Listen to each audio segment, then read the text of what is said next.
ረገሚውን አለመታደል አላቅም የተዋዱ ልጆች አሁናዊ የደረሰኝ ከዝቋላ መረጃ በጣም የሚያሳዝን መረጃ ነው። አባቶቻችን በግፍና በጭካኔ ለሀገሩ ለትውልዱ የሚጸልዩ አባቶች በግፍና በጭካኔ በአሰቃቂ ሁኔታ ተገለዋል። አሁንም አባቶቻችን ስጋት ውስጥ ነው ያሉት። እባካችሁን ኦርቶዶክሲያን ይሄን ቪዲዮ ለቤተ ክህነት እንደዚሁም ለሚመለከቱ አካል እንድታደርሱልን በሉል እግዚአብሔር ስም ጠይቃለሁ። ሀገርን የሰራች ድንበር ያስከበረች በውስጥም በውጪ መሪ የነበረችው ኦርቶዶክስ ተዋሕዶ ዛሬም አባቶቻችን በግፍ እየተገደሉ ይገኛሉ። በሰሜን፣ በደቡብ፣ በምስራቅ፣ በምዕራብ ላይ የምትገኙ ኦርቶዶክሲያኖች ይሄን ድምጽ እንድታስተጋቡ ስል በሉል እግዚአብሔር ስም ጠይቃችኋለሁ። ቅድስት ቤተክርስቲያናችን ሁሌም እንደምናገረው ዛሬም አርብ ላይ ነች።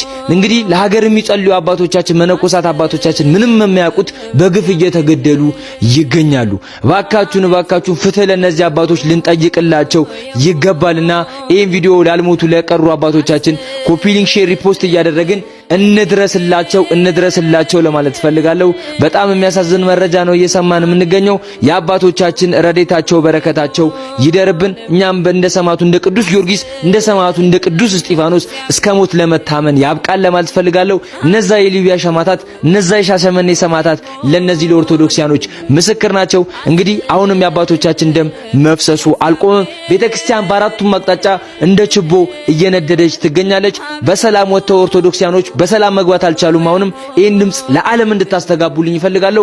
ኮፒ ሊንክ፣ ሼር፣ ሪፖስት እያደረጋችሁ ለዓለም አድርሱልኝ። በጣም ያሳዝናል፣ ይደክማል፣ በእውነቱ ይሰለቻል። ኦርቶዶክሲያኖች የሆነብን